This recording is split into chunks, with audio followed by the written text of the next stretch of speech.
जहाँ पर ये कहते हैं ओम तत्सदिति श्रीमद् भगवद गीता सु उपनिषत्सु ब्रह्म विद्यायाम योग शास्त्रे श्री कृष्णार्जुन संवादे ज्ञान कर्म संन्यास। योग, ज्ञान कर्म संन्यास, इसमें दोनों चीजें आपको बताई हैं। एक तो कर्म के बारे में भी जानकारी दी है और कर्म के बारे में ये जानकारी दी है कि यदि आप युक्ति पूर्वक अर्थात समझ से ज्ञान पूर्वक यदि कर्म को करते हैं तो उसका परिणाम क्या होता है। कहते हैं उसका परिणाम ये होता है कि वह योग बन जाता है।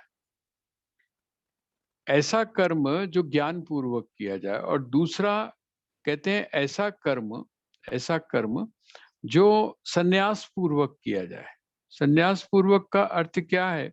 संन्यास का अर्थ साधारण भाषा में जो हम लोग लेते हैं वैसा नहीं है।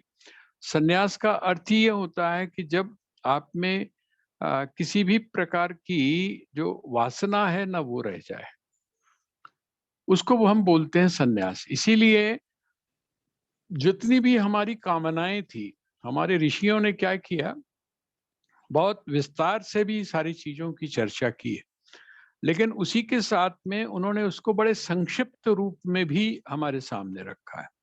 जैसे बोलते हैं ना कि आप जब किसी भी चीज को एनालाइज करते हैं तो आप उसको एक स्पेशलाइज रूप में भी करते हैं। जैसे अब आपकी एक तो हो गया फुल बॉडी का चेकअप हो गया, तो फुल बॉडी के चेकअप में आपने लिया, लेकिन जिस समय आप स्पेशलाइज्ड करके आपने आंख की चेकिंग करवानी है तो आप आंख के डॉक्टर के पास जाते हैं। जिस समय आप ईएनटी वाले को के पास जाते हैं, कब जाते हैं? जब आपको उससे रिलेटेड। तो ये स्पेशलाइज्ड हो गया, जिसको आज की जो जो सोशल साइंस है उसकी भाषा में माइक्रो और मैक्रो बोलते हैं। अर्थात बिल्कुल सूक्ष्म रूप से एक एक अणु का जब आप विभाजन करते हैं, एक एक टुकड़े को जब आप अलग करते हैं, एक वो स्थिति है। तो यहाँ पर जो है वो भगवान क्या कर रहे हैं, वो कहते हैं अलग अलग तरीके से बिल्कुल सूक्ष्म रूप से उसका प्रतिपादन कर रहे हैं। और साथ ही वो क्या करते हैं, उसको इकट्ठा करते हैं। हमारे जो ऋषि हैं वो क्या कर, सूत्र के रूप में भी हमको दे देते हैं, भाष्य के रूप में भी देते हैं। इसका मतलब बड़े विस्तार से हमें चर्चा करते हैं और सूत्र के रूप में देते हैं। तो बिल्कुल छोटा सा एक सूत्र आपको पकड़ा देते हैं। अब आप उसको, आपकी जैसी बुद्धि है, जैसी आपकी योग्यता है, उसके अनुसार आप उसको डेवलप कर सकते हैं। तो यहाँ भगवान ने जो श्रुति है अर्थात जिसको हम वेद बोलते हैं, उपनिषद बोलते हैं, उस उपनिषद ने संन्यास का अर्थ क्या लिया। संन्यास का अर्थ हमने बोल दिया कि कामना, किसी भी प्रकार की कामना ना हो। लेकिन वहां पर जो श्रुति है अर्थात जो वेद है, वो वेद सारी कामनाओं को एक ही जगह पर लाता है और 3 जगह उसका विभाजन कर देता है। मेरे ख्याल से इससे ज्यादा सिंप्लीफाई हमारे लिए कोई कसौटी नहीं हो सकती है कि जब भी हम किसी कर्म को करें तो हम ये जो 3 उसकी जो ब्रांचेस हैं, 3 जो उसकी शाखाएं हैं, उन शाखाओं में से हम ढूंढने की कोशिश करें कि कहीं ऐसा तो नहीं इन हम इस कैटेगरी में आते हो, हम इस कैटेगरी में आते हो, हम इस कैटेगरी, अगर तीनों में हम किसी भी कैटेगरी में आ रहे हैं तो इसका मतलब अभी हम संन्यास्त नहीं हुए, अर्थात सन्यासी नहीं हुए। कौन कौन सी हैं? तो उसमें उन्होंने सबसे पहला जो बताया है उसको बोलते हैं ऐषणात्रय। अगर आप चाहें तो कहीं नोट कर सकते हैं, ऐषणात्रय। ऐषणा का मतलब होता है वासना, ऐषणा का मतलब होता है इच्छा, ऐषणा का मतलब होता है कामना। तो कहते 3 कैटेगरीज हम कामनाओं की कर सकते हैं। वर्ल्ड, पूरे विश्व में जितनी भी कामनाएं हैं उनके लिए 3 कैटेगरीज हैं। कहते कौन कौन सी? तो कहते हैं एक सबसे पहले उन्होंने बताया लोकेशना। बड़ी खतरनाक है ये। लोकेशना का अर्थ होता है मान और सम्मान की इच्छा। आप जिस भी कर्म को कर रहे हैं आप ये देखिए कि उसमें मान और सम्मान की इच्छा है या नहीं। आपको उसमें मान के प्रति आपका आकर्षण होता है या अपमान से आप अपने आप को बचाने की कोशिश करते हैं? देखिए, मान से आप अपने आप को बचा लेते हैं, लेकिन अपमान से आप क्या करते हैं, बचाने की कोशिश करते हैं। बंदा तो ठीक नहीं हैगा, पर मैं बुरा नहीं बनना चाहता, है ना? आपने देखा होगा घरों में भी और सारी जगह पर गल तो बिल्कुल सही कर रहा है ना? लेकिन कौन बुरा कौन बने, इसका मतलब क्या है कि बिल्ली के गले में घंटी कौन बांधे? ये क्या है? ये बचना है ना? ये बचना है। ये इसका मतलब हम सत्य से बचने की कोशिश कर रहे हैं। आपको नहीं पता है तब एक बात अलग है, लेकिन आपको पता है तब वहां पर तो कहते हैं लोकेशना, लोकेशना अर्थात मान और सम्मान की इच्छा। जब भी कभी आप किसी कर्म को करें या आपसे जब कोई भी कर्म किया जाए, तो ये आप सामने रख लीजिए कि ये जो शीशा है, इस शीशे में मुझे अपनी शक्ल दिखाई दे रही है कि नहीं दे रही। एक लोकेशना। दूसरा वो कहते हैं पुत्रेष्णा। उल्टा क्रम लिया है। पुत्रेष्णा। पुत्रेष्णा का मतलब क्या है? पुत्रेष्णा का मतलब ये है, ये तो है ना मान और सम्मान। तो मान और सम्मान तो आपको तत्काल होता है। मान और सम्मान जो है वो तो आपका तत्काल होता है। जैसे आपको किसी भी जगह पर सम्मान मिल गया और किसी जगह आपका अपमान हो गया, वो क्षणिक है, एक तरह से बहुत आपके सामने ही खत्म हो जाता है। आप किसी शादी में गए और सीधी किसी शादी में गए, आपको बड़ा सम्मान मिला या आपका अपमान हो गया, और जैसे ही आप वहां से निकले तो वो आप एक तरह से बोल दो कि वहीं छूट, काफी कुछ छूट जाता है। भले ही पूरा ना छूटता हो, लेकिन काफी कुछ छूट जाता है। तो कहते हैं कि एक तो अब ये जो पुत्रेष्णा है, पुत्रेष्णा का अर्थ क्या हुआ? पुत्रेष्णा के अंदर आप देखेंगे, हम लोग महसूस कर सकते हैं इस बात को। पुत्र चाहिए। क्यों पुत्र चाहिए? ये जो पुत्र शब्द का यहाँ पर प्रयोग किया ऋषियों ने, वो क्यों किया? उन्होंने कहा पुत्र, पुत्रेष्णा। हमारे मन में क्या होता है? साडा की चलता रहे भाई, पुत्र के साथ में क्या चीज जुड़ा हुआ है? बेटी जो है उसके साथ में हम मानते हैं हमारा वंश नहीं चलता है। हमारा वंश किसके साथ में चलता है? पुत्र के साथ में। इसका मतलब जब हमारा वंश चलता है तो हम सोचते हैं कि नहीं, हम शारीरिक रूप से भले ही मर गए हों या मर जाएं, लेकिन कल हमारा क्या है, हमारा जो बेटा है, तो ਇਹਦਾ कौन इन्ना इन्नी कमाई कीती है, इन्ना मेहनत करके काम कीती है, ये इसरा ही रह जाएगा, तो कम से कम इसका कोई संभालने वाला होना चाहिए।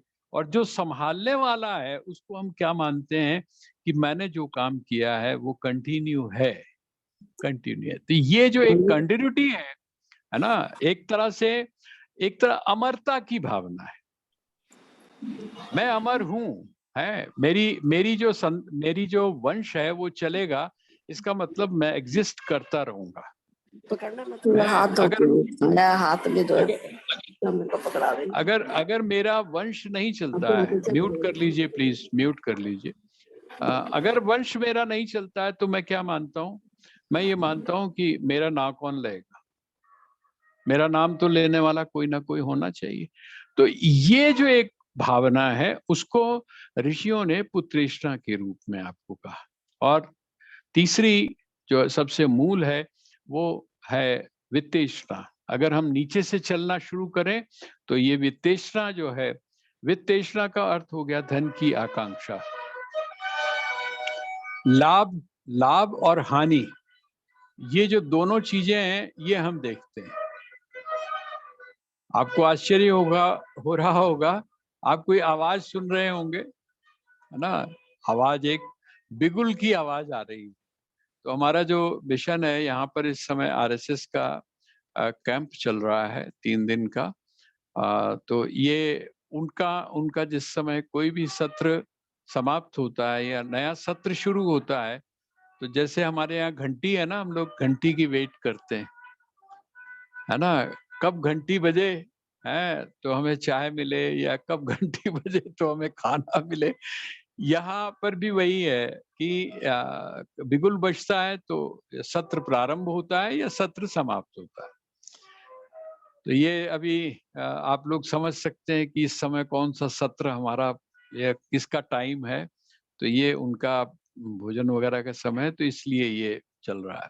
तो अब पुत्रेष्णा, पुत्रेष्णा आ गई, उसके बाद में वित्तेष्णा। तो 3 इच्छाओं में, ये जो 3 इच्छाएं हैं इसमें, तो सन्यास का अर्थ क्या हुआ? जिस समय आप ज्ञान पूर्वक कर्म करते हैं और उस कर्म के साथ में सन्यास को भी आप जोड़ लेते हैं, तो वो क्या हो गया? कहते हैं योग संन्यस्त कर्माणम ज्ञान संचिन्न संशयम। ये यहाँ पर योग का अर्थ क्या हुआ? यहाँ योग का अर्थ हुआ कर्म योग।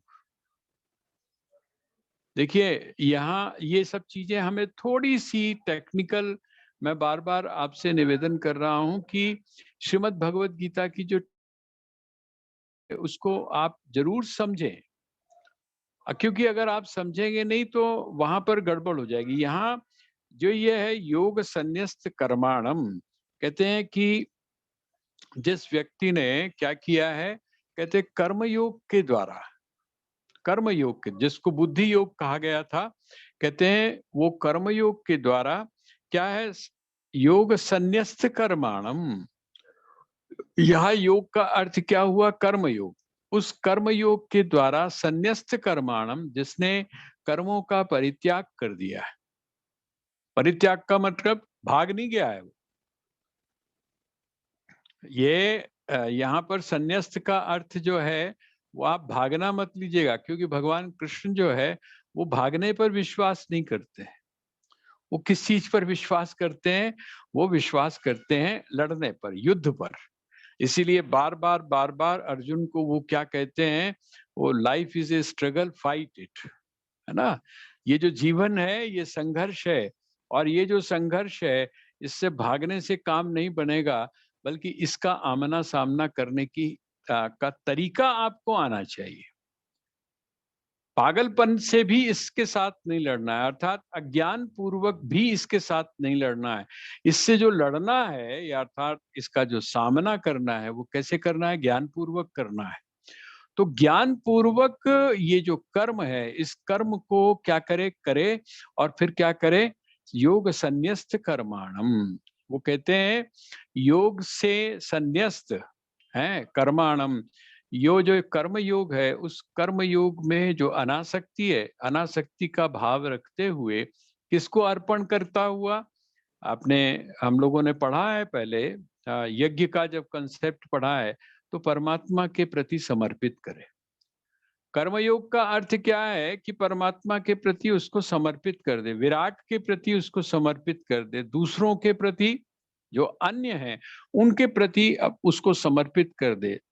और थोड़ा सा इसको अगर हम एक्सप्लेन करते हैं तो वो ये है कि आप जो भी कुछ कर्म कर रहे हैं वो अपने लिए न करते हुए, बल्कि समाज के लिए और लोगों के लिए जब आप करते हैं, जैसा आपका जो मिशन है उसका उद्देश्य क्या है? सर्वभूत हिते रता, समस्त प्राणियों के हित में लगे रहना। ये जो समस्त प्राणियों के हित में लगे रहना, ये भी तो कर्म है, कहते हैं। लेकिन ये जो कर्म है, ये कर्म क्या करता है? ये आपको बंधन से मुक्त करता है।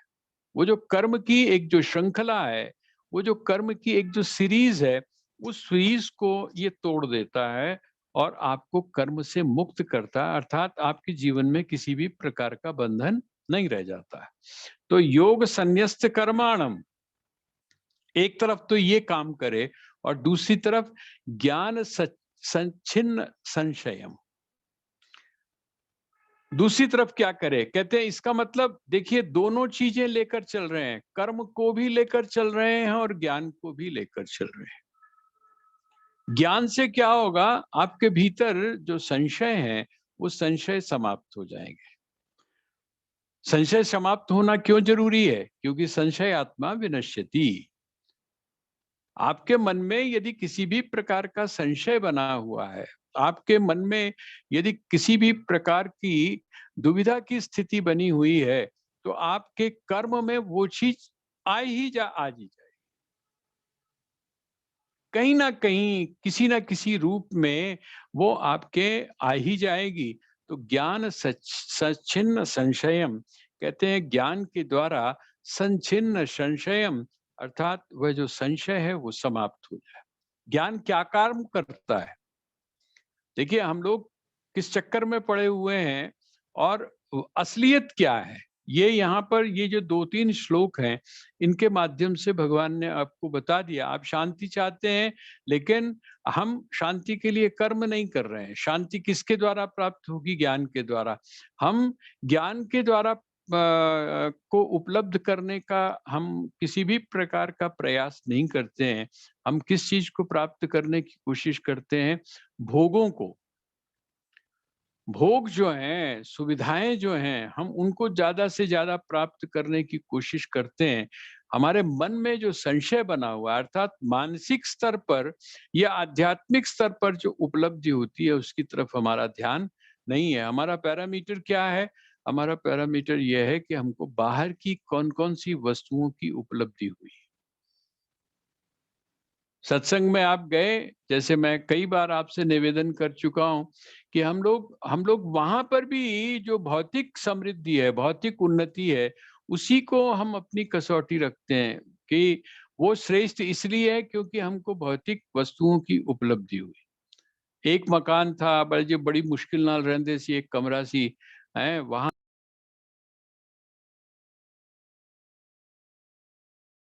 हम जो है वो 2 कमरे हमें मिले, फिर उसके बाद में कोठी बन गई, ये गड्डियां मिल गई हैं। ये मतलब हम वहां पर भी जो चीज सोच रहे हैं वो कौन सी चीज है, तो कहते हैं वहां पर भी हम सोच रहे हैं भौतिक समृद्धि।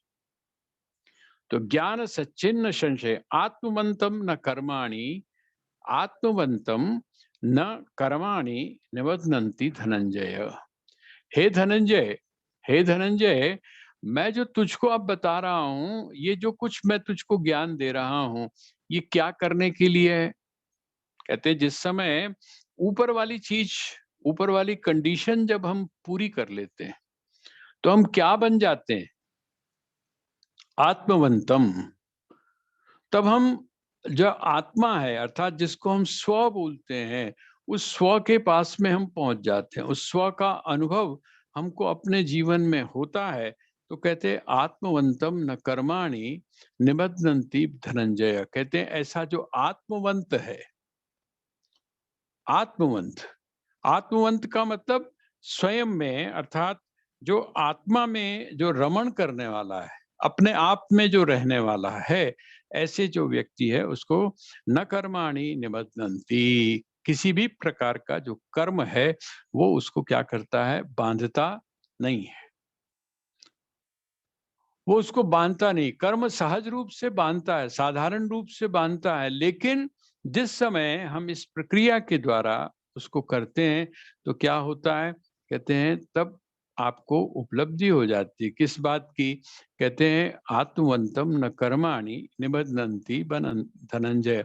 तब आपके जो कर्म हैं वो आपको बांधते नहीं हैं, बल्कि क्या करते हैं? उल्टा भी समझिए, सोचिए, है ना? जैसे होता है ना, हम लोग जिस समय वो जासूसी पिक्चरों को देखते हैं तो उसमें अच्छा ये नहीं, अच्छा ये हुआ होगा, अच्छा ये नहीं, अच्छा ये हुआ होगा। तो ये जो हमारी बुद्धि है तरह तरह से सोचने की, वो यहाँ पर हमारी चली जाती है। जिस समय हम धर्म के बारे में, अध्यात्म के बारे में, स्वाध्याय के बारे में जब हम बैठते हैं, तो हमारी ये जो ननुनचकी नुकसान नहीं है, ये नेगेटिविटी नहीं है। जो आप ध्यान रखिएगा, परिप्रश्न शब्द का प्रयोग हम कर चुके हैं, ये नेगेटिविटी नहीं है, लेकिन इस तरीके से जब आप सोचना शुरू करते हैं, और ये चीज एक बड़ा बुद्धिमान व्यक्ति भी, मुझे तो कभी कभी बड़ा आश्चर्य होता है, जिस समय मैं अपने अपने क्षेत्र के अंदर उच्चतम स्थिति पर जो पहुंचा हुआ व्यक्ति, सफल व्यक्ति जो है, उसको भी जब मैं सोचता हूं कि अध्यात्म के स्तर के ऊपर, जिस समय उनकी भी सोच एक साधारण व्यक्ति की तरह होती है। एक जज है ना, सुप्रीम कोर्ट का जज है, और वो सुप्रीम कोर्ट का जज जो है वो भी अध्यात्म को या धर्म को इस टर्म में सोच रहा है जैसे कि एक बहुत अनपढ़ व्यक्ति जो अध्यात्म के बारे में या धर्म के बारे में नहीं जानता, वो जिस टर्म में सोच रहा है वैसी टर्म में जब वो सोचना शुरू करता है तो आश्चर्य होता है।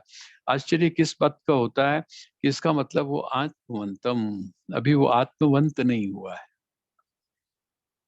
आत्मवंतम न कर्माणि निबध्नन्ति धनंजय, कहते हैं उसको कर्म जो है वो बांधते नहीं है, बल्कि कर्म उसके लिए बंधन से मुक्ति का कारण बन जाते हैं। ये भगवान कर्म योग का रहस्य जो है, कर्म और भक्ति, कर्म और युक्ति, इन सबको मिलाकर बता रहे हैं। वो कहते हैं कर्म से भागना नहीं है, कर्म से यदि आप भागते हैं तो भी गलत है, कर्म में यदि आप चिपट जाते हैं तो वो भी गलत है। तो क्या करें? कहते हैं कर्म के स्वरूप को आप समझिए, और जिस समय आप उसके स्वरूप को समझ जाएंगे, आप देखिए प्रैक्टिकल करके देख लीजिए। आप जब प्रैक्टिकल करेंगे तो आपको ये बात बड़ी समझ में आएगी कि जैसे जैसे उस चीज की आपको जानकारी होती जाती है, जैसे जैसे आपको उस चीज की जानकारी होती जाती है, वैसे वैसे आप उसके बंधन से मुक्त होते चले जाते हैं। बंधन जो है, बंधन का कारण ही अज्ञान है, इस बात को भगवान ने यहाँ पर कहा। अब जो एक तरह से देखा जाए तो 42वां जो श्लोक है, 42वां श्लोक, ठीक है, इसमें देखिए एक भगवान ने एक शब्द का प्रयोग किया है जो अर्जुन के लिए संबोधन है। अर्जुन के लिए संबोधन क्या है? बाकी जगह पर कहीं पर धनंजय शब्द का, कहीं पार्थ शब्द का, बहुत सारे विशेषणों का प्रयोग किया है। कहीं पर पांडव, पांडव शब्द का भी प्रयोग किया है। लेकिन यहाँ पर चर्चा किस चीज की चल रही है? यहाँ पर जो चर्चा चल रही है वो किस बात की चल रही है? वो तो ज्ञान की चल रही है। अब जो ज्ञान की जब चर्चा चल रही है तो भगवान क्या कर रहे हैं? भगवान देखिए उसको इंजेक्ट कर रहे हैं, उसको मोटिवेट कर रहे हैं। किसको? अर्जुन को। और वो क्या कहते हैं कि ये जो ज्ञान है ना, जिस ज्ञान की मैंने तेरे सामने चर्चा की है, ऐसा नहीं है कि ज्ञान ये तेरे पास में नहीं है, ज्ञान भी तेरे पास में है। आप सोचेंगे ज्ञान मेरे पास में कैसे है? भाई वो जो ब्रह्म है, वो ब्रह्म को आप क्या बोलते हो? सच्चिदानंद स्वरूप बोलते हो ना। सत भी है, चित भी है, और क्या है? आनंद भी है। उसको आप ज्ञान स्वरूप भी बोलते हो। और जब वो ज्ञान स्वरूप है तो उसमें और आप में जब किसी भी प्रकार का कोई अंतर नहीं है, तो आप भी क्या बन गए?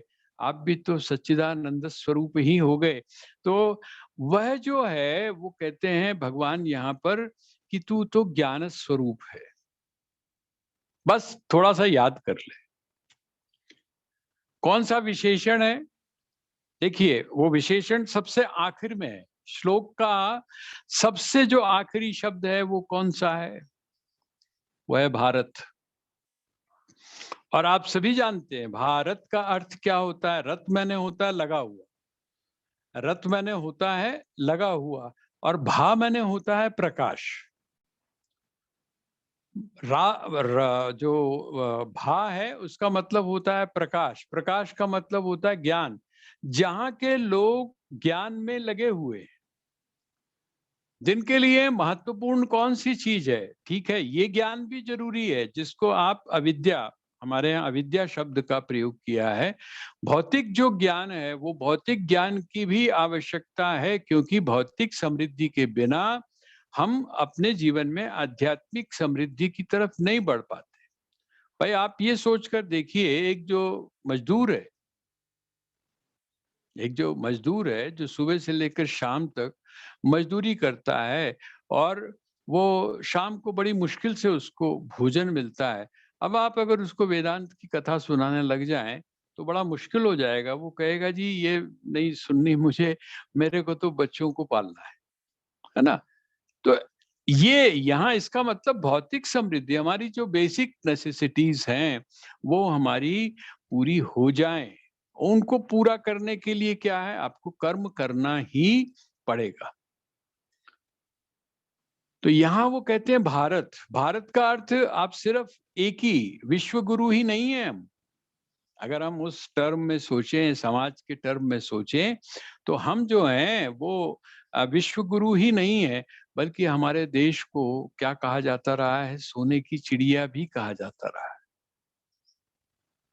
सोने की चिड़िया का मतलब क्या हुआ कि भौतिक समृद्धि में भी हम किसी से कम नहीं थे। भौतिक समृद्धि में भी ये जो अभी अपने आप को बोलते हैं, उनसे हम किसी भी प्रकार से कम नहीं थे। भौतिक ज्ञान भी हमारे पास में बहुत था। ये जो महाभारत आदि का जो युद्ध है, वो इस बात का प्रमाण है कि इन सब चीजों में भी हमारी कोई बराबरी नहीं थी। तो भारत का अर्थ क्या हुआ, ज्ञान में, और वो ज्ञान का अर्थ क्या है, तत्व ज्ञान के साथ में भौतिक ज्ञान भी, इसको बोलते हैं भारत। वो एक किसी ने बड़ी अच्छी एक बात कही है, भारत के सुत जो थे, भारत थोड़ी सी मुश्किल हो सकता है आपको लगे, लेकिन भारत के सुत जो थे भारत, वो सुत क्यों प्रभावहीन हुए, चमके थे जहां बहुत दिनकर, क्यों नहीं दिखते वहां दिए, क्यों अंधकार इस प्रांगण में, यह प्रश्न पूछता है भारत,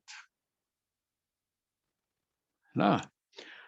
उसके बाद में जो थोड़ी सी बात इतिहास को लेकर उस व्यक्ति ने पूछी है, वो कहते हैं कि क्या भूल गए तुम पूर्व कथा, क्या भूल गए तुम पूर्व कथा, न अभी मिटी वह पूर्व व्यथा, है जहां भेद है नाश वहीं, ये अटल प्रकृति की अमिट प्रथा, क्या ज्ञान नहीं तुमको इसका, यह प्रश्न पूछता है भारत। बहुत कुछ झेला है हम लोगों ने, बहुत कुछ झेला है।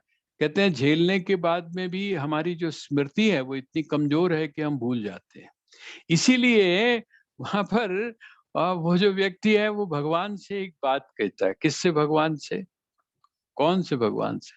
जिसने अखंड भारत का सपना देखा था। वो कौन थे? वो थे श्री कृष्ण। वो श्री कृष्ण थे, हैं। वो ये कहता है कि हो कहाँ देवकी नंदन तुम, हो कहाँ देवकी नंदन तुम, क्या भूल गए तुम व्रत अपना। क्या व्रत था भगवान का? यदा यदा ही धर्मस्य ग्लानिर्भवति भारत, ये उनका था ना कि जब जब धर्म की हानि होगी तब तक मैं अवतरित होऊंगा। किस चीज की इंतजार कर रहे हो भाई? तो कहते हैं हो कहाँ देवकी नंदन तुम, क्या भूल गए तुम व्रत अपना। अब ये एक शब्द का प्रयोग है, इसके दो मीनिंग है। कर दो फिर एक महाभारत, कर दो फिर एक महाभारत। महाभारत का अर्थ क्या है कि एक ऐसी परिस्थिति लाकर पैदा करो ताकि ये जितने भी आसुरी प्रवृत्ति के लोग हैं ये समाप्त हो जाएं। और दूसरा इसका अर्थ क्या है, महाभारत का अर्थ क्या है? अखंड भारत, जिसको हम अखंड भारत बोलते हैं। कर दो एक एक महाभारत है, फिर पांचजन्य फूको अपना, पांचजन्य फूको अपना। अब क्यों सोए हो मधुसूदन, अब क्यों सोए हो मधुसूदन, ये प्रश्न पूछता है भारत। अरे भैया, अब क्षीर सागर में सोने का टाइम नहीं है। उठो, उठो और उठकर क्या करो? जो काम करना है। हमें तो तुम बोलते रहते हो कि कभी आराम से नहीं बैठना चाहिए, काम में लगे रहना चाहिए, और तुम वहां पर जाकर कहाँ बैठ गए हो? वो कहते हैं ऐसी जगह बैठ गए हो जहाँ पर ना, जहाँ पर खटमल पहुंच सकता हो और ना जहाँ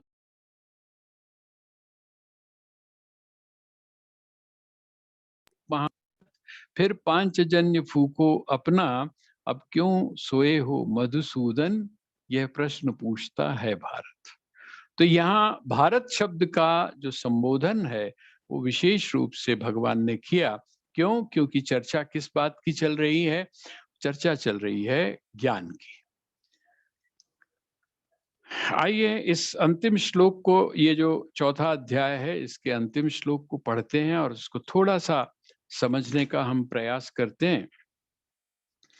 तस्मादज्ञान संभूतम हृत्सं ज्ञानासिनात्मना छित्त्वैनं संशयं योगम आतिष्ठोतिष्ठ भारत।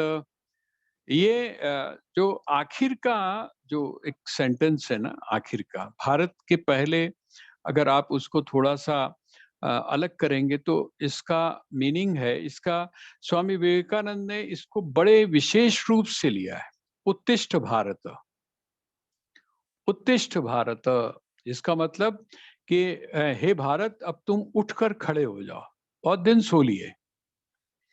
ये उस समय की जो परिस्थितियां थी जिस समय स्वामी विवेकानंद ने ये बात कही या स्वामी राम ने ये बात कही, तो सामाजिक परिप्रेक्ष्य या राष्ट्रीय परिप्रेक्ष्य में ये बात कही थी। लेकिन अभी जो है यहाँ पर जो भगवान कह रहे हैं वो कहते हैं तस्मात् अज्ञान संभूतम। अज्ञान से जो पैदा हुआ है, अज्ञान से क्या पैदा हुआ, तो कहते हैं तस्मात् अज्ञान संभूतम है हृत्सम। हृत्सम मतलब हृदय में जो स्थित है। कौन सी चीज अज्ञान से पैदा हुई, कौन सी चीज हमारे हृदय में है, तो वो है अज्ञान, है ना। तस्मात् अज्ञान संभूतम है हृत्सम ज्ञानासीनात्मना। कहते हैं कि जो हृदय में आपके कौन सी चीज है, तो कहते हैं दोनों ही चीजें, अज्ञान भी हृदय में ही है और ज्ञान भी हृदय में ही है। तो आप क्या करें, कहते हैं असिन, असिना, असिना मैंने होता तलवार से, असीना मैंने होता है तलवार से, अर्थात ज्ञान रूपी जो तलवार है उस ज्ञान रूपी तलवार से क्या कर, कहते हैं उसको छित्वा, उसको काट दे। कहते किसको काट दे, तो कहते हैं संशयम। ज्ञान रूपी जो तलवार है उससे क्या कर, कहते हैं उससे काट दे, संशय को तू काट दे और फिर क्या हो, उत्तिष्ठ, उठकर खड़ा हो जा। किस काम के लिए उत्तिष्ठ, उत्तिष्ठ किस काम के लिए, कहते हैं उत्तिष्ठ ये जो तू भाग रहा है ना, ये तूने अपना गांडीव फेंक दिया है, ये जो तू कर्म से भागने की कोशिश कर रहा है, तो उठकर खड़ा हो। उठकर खड़ा हो अर्थ अर्थात संकेत कर रहे हैं भगवान कि उठकर तू खड़ा हो। जिस चीज को तूने हाथ से गिरा दिया है, जिस चीज को तूने फेंक दिया, ये जो उठना है ये कहाँ से उठना है। आप बाहर से तो उठकर खड़े हो गए, लेकिन अगर आप भीतर से उठकर खड़े नहीं हुए, आपको भीतर से भी उठकर खड़े होना है ना। आप बाहर से तो, लेकिन आप में यदि आत्मबल नहीं है, यदि आप में आत्मविश्वास नहीं है, तो इसका भगवान कहते हैं कि तू तू आत्मवान बन, आत्मवंतम, आत्मवंत बन, अर्थात अपने ऊपर, आप स्वयं पर तू निश्चय पैदा कर, अपने भीतर तू ये जो संशय है इस संशय को समाप्त कर। किसके द्वारा, तो कहते हैं ज्ञान रूपी असी से। असी मैंने होता तलवार, पंजाबी विच असी कहनू कहने हैं, है ना। पंजाबी में कहते हैं असी, असी मतलब हम है। और जिस समय आप मैं बोलते हैं तो क्या होता है, मैं का मतलब तो मैं ही होता है ना। और असी का मतलब होता है कौन सा, असी का मतलब होता है विराट, असी का मतलब होता है समष्टि। तो जिस समय आप मैं से क्या करते हैं, जब आप असी पे चले जाते हैं, मैं का परित्याग कर देते हैं। ये पंजाबी में भी मैं सोचता हूँ समझा देता हूँ, है बड़ा अच्छा शब्द है ये। तो आपने क्या किया, अब आप मैं से असी पे चले गए।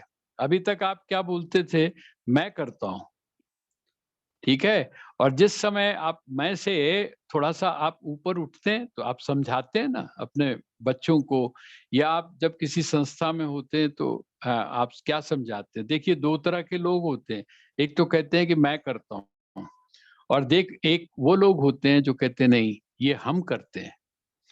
ये जो हम करते हैं जब आप बोलते हैं, तो इसका अर्थ क्या हुआ, आप विराट के साथ में जुड़ गए, आप उस परमात्मा के साथ जुड़ गए जो सब में विराजमान है। अब आप सोच कर देखिए, मैं की जो शक्ति है, मैं की शक्ति तो बड़ी सीमित है, लेकिन जिस समय आप असी की बात करते हैं तो आप हम की बात करते हैं, और जब वो जो हम है, वो हम क्या होता है, वो बड़ा विस्तृत होता है, बड़ा विराट होता है।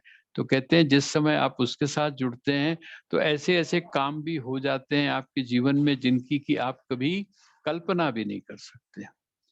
तो यहाँ असिना एक एक संकेत मैं आपको देता हूं, जिसको आप महाकाली बोलते हैं ना, महाकाली। जब आप वैष्णो देवी जाते हैं तो वहां पर आप महाकाली के भी दर्शन करते हैं। और जिस समय आप अगर किसी काली मंदिर में जाते हैं या माँ काली की मूर्ति को जब आप देखते हैं तो आप थोड़ा सा एक ध्यान दीजिएगा, है ना। आपको बड़ा अजीब सा लगता है कि अब माँ का ऐसा विग्रह है और उसने उसके हाथ में खड्ग है, और वो खड्ग के ऊपर भी क्या है, रक्त लगा हुआ है, और मुंड जो है उसके एक हाथ में है, उसमें से भी रक्त गिर रहा है ना। आपको बड़ा अजीब सा लगता है, बड़ा तमोगुण सा लगता है। इसलिए कई लोग क्या करते हैं, वो कहते हैं नहीं जी नहीं, हम काली की उपासना नहीं करेंगे। जब काली की उपासना की बात आती है, उसके रूप, उसका कारण क्या है कि हम समझे ही नहीं।